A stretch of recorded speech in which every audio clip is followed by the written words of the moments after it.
These days, the flagship market is predictable and arguably stale, though the mid-range to low-end market of smartphones is one of the most exciting and fluid markets around, which leads to devices like this one, the Honor 6X from Huawei, a 5.5-inch 1080p smartphone for $250. What's going on, everyone? Marco here from PhoneDog.com, and welcome to my review of the Honor 6X.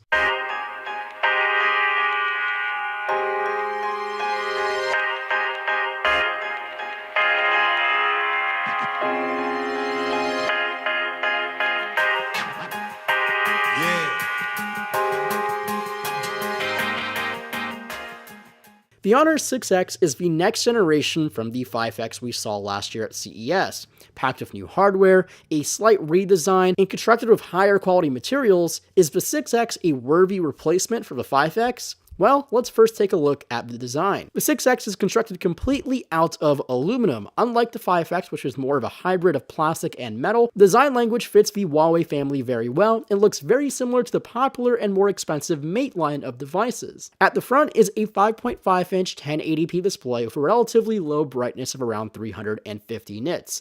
There's an 8-megapixel front-facing camera along with all of the sensors. Flip it over to the rear and you will find a 12-megapixel camera next to a 2-megapixel camera for a dual camera setup for focus augmentation and that delicious bokeh effect. Around the phone, you will find your 3.5mm headphone jack and a micro USB port. Not sure why they went micro USB. I would really like to see USB Type-C. Internally, the Honor 6X features a Kirin 655 octa-core processor and a Mali GPU. RAM is 3GB and there is 32GB of built-in ROM with micro SD card expansion on the SIM tray. That's a fairly impressive amount of power and flexibility for a sub $300 device, but the software is really the true test. The 6X runs Android 6.0 and EMUI or Emotion UI 4.1 out of the box. This is pretty disappointing that it doesn't have Android 7.0, though it will be arriving at some point to this device via an update, just not clear when that will happen. The older version of Android, when paired up to an older version of EMUI, the 6X feels very out of date right out of the box. The skin of Emotion UI is one of the heaviest in the market, and the lack of having a proper app drawer just reminds you of how budget this smartphone really is. All this can be cured with a Google Launcher, and I'll definitely do that in a heartbeat if I own this device. Perhaps the 7.0 update will bring more life to the stock setup. Performance, though, is really good. It's quick, doesn't really stutter, and does everything you ask of it. It's honestly all the power you need to do normal everyday things.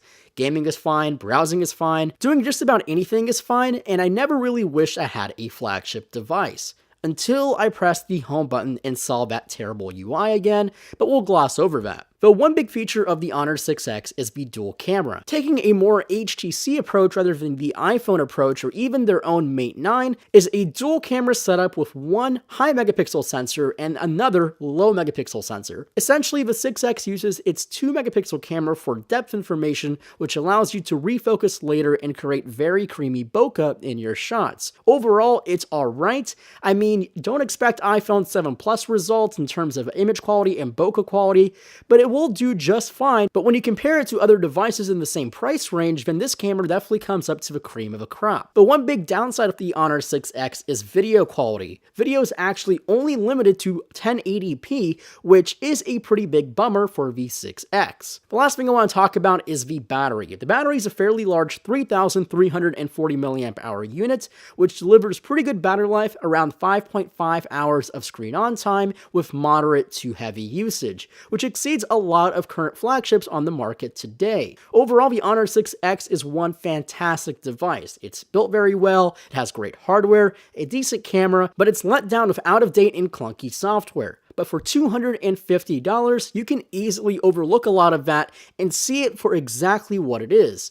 One of the best $250 devices money can buy, and let's face it, $250 is very low end on the budget scales for smartphones these days. Hope you enjoyed the video. If you did, let me know by hitting that thumbs up button below. I want to give a huge shout out to B&H for supplying video gear for this video, including the amazing Zeiss Milvus lenses used to shoot this video, so make sure to check out the links below for the gear used in this particular video. All the links will be below. And as always, my name is Marco Hanna, and I'll catch you in the next video.